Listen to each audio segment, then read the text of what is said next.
Look at the screen of the phone in your hand right now, then glance at your watch. 1 minute is 60 seconds, 1 hour is 60 minutes. The circumference of a circle is 360 degrees. You use these numbers every day, but have you ever wondered why 60? Why not 100 or 50? And how are these numbers connected to our economy?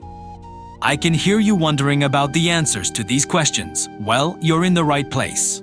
Because today, I'm going to tell you about a coding system written in Sumer 4,500 years ago. And this system still controls every moment of your life. In this video, you'll learn why the Sumerians chose the base 60 system, how this system is connected to the birth of money, and most surprisingly, how this ancient mathematics can trap you in debt today. Make sure to watch until the very last second, because what I'll cover in the next video will build on what you're about to learn. In our next video, not only will you learn how empires using this base 60 system collected taxes, but you'll also witness that the base 60 system is the origin of the modern tax system. Section 1. Time Machine, Journey to Summer Sat. Dear friends, welcome to 3000 BCE. Between the Tigris and Euphrates rivers, the greatest revolution in human history is taking place. You're witnessing it firsthand right now. Sumerian city-states are rising, and with them, the DNA of civilization is being written. Writing the wheel, and our topic today, the number system. But why did the Sumerians choose 60? The story begins with the finger-counting method, just like you did in elementary school. Now look at your hand. Think of your left thumb as your pointer stick. On your other 4 fingers, each has 3 joints. Count by touching these joints with your thumb. 1, 2, 3. Up to 12. We counted to 12 with one hand. Now think of your right hand. We can count to 12 there too. What if each finger represents a dozen? 5 fingers, x 12, Verkashra 60. This is the physical origin of the base 60 system. But the truly ingenious part is that the number 60 has mathematical superpowers. 60 is a highly composite number that can be divided evenly by 12 different numbers. 1, 2, 3, 4, 5, 6, 10, 12, 15, 20, 30, and 60. This means an ancient merchant could divide an hour by 2, 3, 4, 5, or 6 without dealing with fractions. In our modern base 10 system, we can only divide evenly by 1, 2, 5, and 10. For Sumerian traders, this was a lifesaver. When pricing goods, dividing land, or paying workers, they always needed a system that divided easily. And 60 was the perfect candidate. Section 2. Debt existed before money. Encounters. Now, here's a shocking truth for you. Debt existed before money was invented. Yes, you heard that right. We've mentioned this in our previous videos. The first debt records date back to the 35th century BCE, while the first coins only appear in the 7th century BCE. That means coins were minted 2,800 years after the first debt records. In Sumer, people borrowed using barley. A farmer would take seeds in the spring and repay after the harvest, but this is where things got complicated. The Sumerians used their base 60 system in fractional measurements too. Interest rates were set at 20% annually, but in the base 60 system, this meant a monthly increase of 160 ors. In 5 years, your debt would double. Now think, a bad harvest season comes. The farmer can't pay the debt.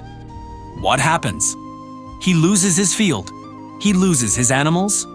In the end, he loses himself and his family. Debt slavery begins. Let me give you an analogy. You're looking at the foundation of a building. The upper floors are magnificent and shiny, like the modern economy. But when the foundation starts cracking, what happens?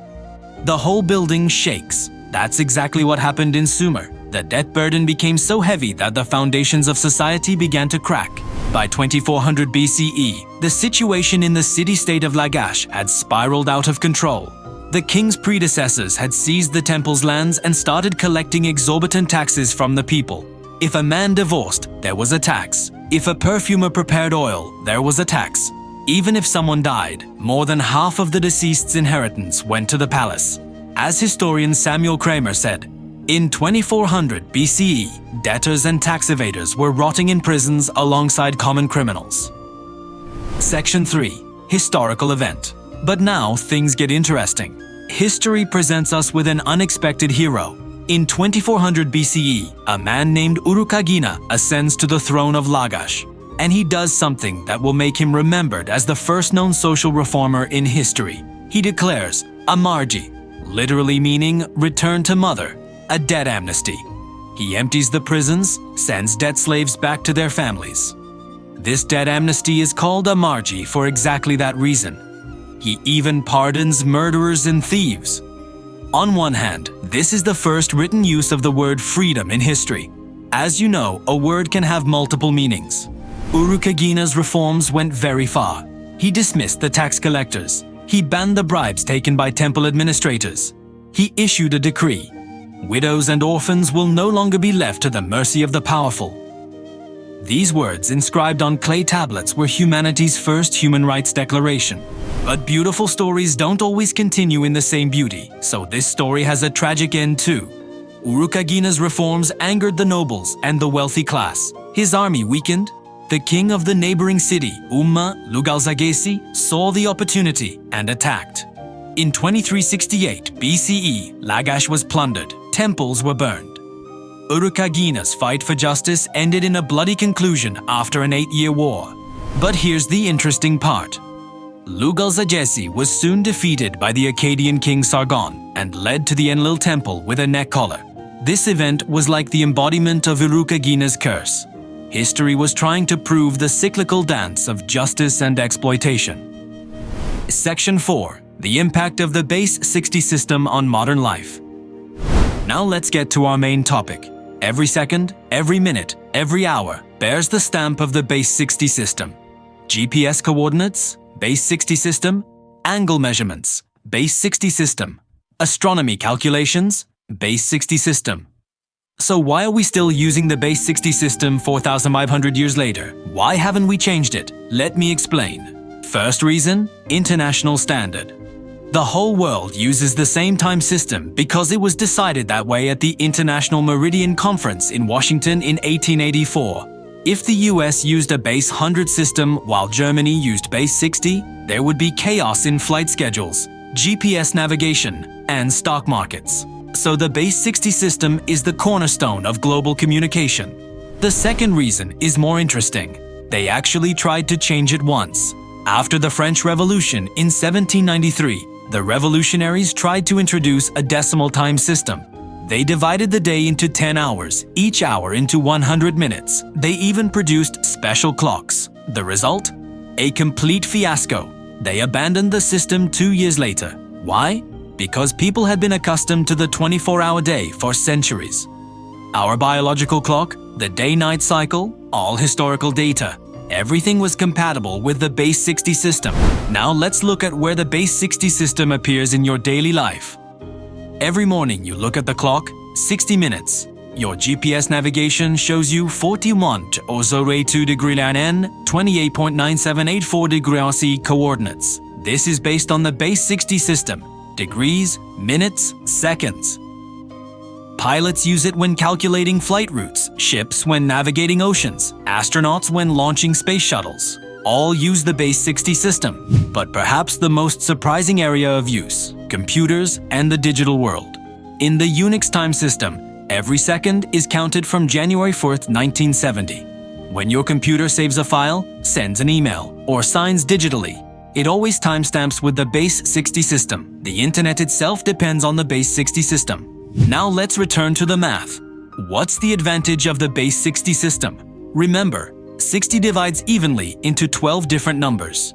In practice, what does this mean? If you divide an hour in half, it's 30 minutes, an integer. Divide by 3, 20 minutes, an integer.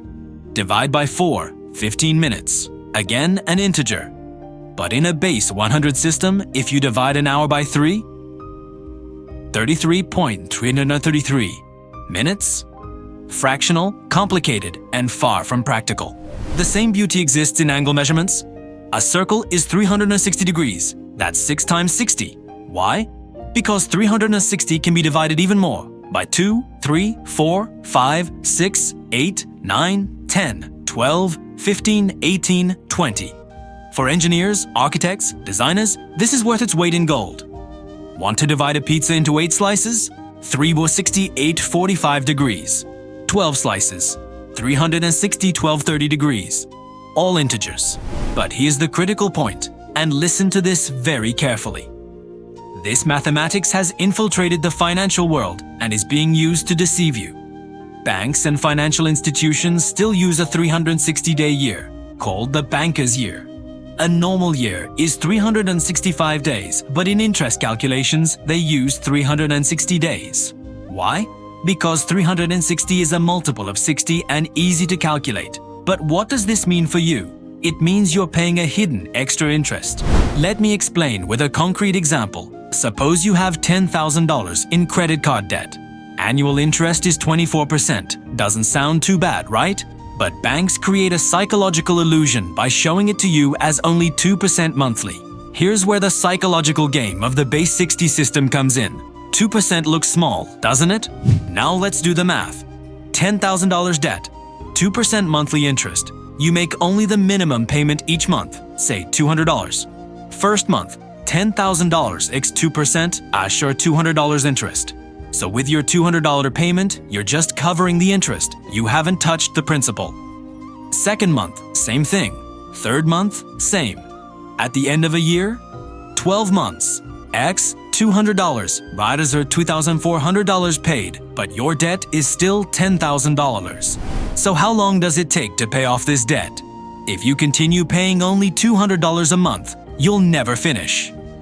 Because the interest grows at the same rate as your payment. This is just like the Sumerian farmer situation. The debt snowballs and you can never escape. But wait, it gets worse. When compound interest kicks in, that is, interest on interest, the situation spirals out of control. Suppose you miss a month's payment. That month's interest is 2%, so $200. This $200 is added to your debt. Now your debt is $10,200. Next month, 2% interest is calculated on $10,200. 204. The following month, $10,004 x 2%, which orders $208. Every month, the debt grows a little faster. In this system, in 5 years, your $10,000 debt grows to about $20,000, exactly doubling. Just like in Sumer with the 20% annual interest rate. 4,500 years have passed, but the system is the same. Only the numbers and words have changed. And here's where the 360-day year trick comes in. Banks divide the interest by 360 days, but the year is 365 days. This difference reflects as an invisible extra cost to you. An annual 24% interest actually becomes a real annual interest of 24.48%. It seems like a small difference, but on $10,000 debt, that's an extra $48 a year. For larger debts, you can imagine. This is why financial education is a survival weapon. When you open your credit card statement and see 2% monthly, you now know that's 24% annually. The Sumerians used the same system. Don't fall into the minimum payment trap. Know the 360-day year trick. And most importantly, understand how compound interest works. Because this knowledge can save you from debt slavery. From Sumer to today, nothing has changed. Still, the same base 60 system, still the same debt trap. You just see it on a screen instead of a tablet. Dollars instead of barley. But the mechanism is the same. Interest multiplies the debt and traps you. Section 5. Psychological dimension. Now I'll tell you the most surprising part. Urukagina's Amargi, debt amnesty tradition, didn't stay just in Sumer. Hammurabi declared general debt amnesties 4 times during his reign. Egyptian pharaohs did the same. Even the Jubilee, Year of Freedom concept in the Bible comes from this Mesopotamian tradition.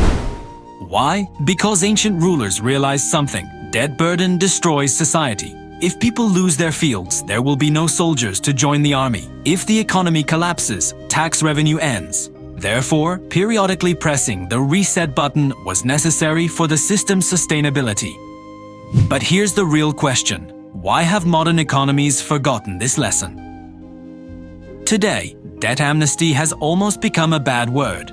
Yet 4,000 years ago, kings knew they had to forgive debts to maintain societal balance.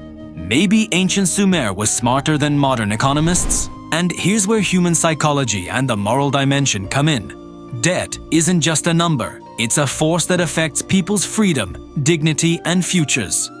Urukagina understood this. Amargi wasn't just an economic policy, it was a human call for freedom. Conclusion and connection to the next video. So what did we learn today? The base 60 system isn't just a mathematical curiosity, it's one of the foundational stones of civilization. From our clocks to our GPS, from our interest calculations to our angle measurements, from our computers to our world maps. It's everywhere. And most importantly, the debt crises of ancient Sumer are identical to today's financial traps. How can this knowledge protect you? When you see 2% monthly on your credit card statement, say, "No, that's 24% annually." The Sumerians used the same system. Don't fall into the minimum payment trap. Know the 360-day-a-year trick. And most importantly, understand how compound interest works, because this knowledge can save you from debt slavery. But the story doesn't end here. In our next video, I'll tell you about the fuel of empires, tax collection. How did this system that started in Sumer create the first logistics network? How did kings collect taxes from the people? And how did this system shape our modern tax structure? Let the countdown begin for that video. And if this video added value to you, please don't forget to like it. Subscribe to my channel and turn on notifications because our Ancient Age and the Birth of Money series will continue. Write to me in the comments. How do you see the modern debt system? How much dollar debt do you have on your credit card and what's the interest? Share, let's learn from each other. Thank you for joining me on this journey from Sumer to the present. See you in the next video with the history of taxes.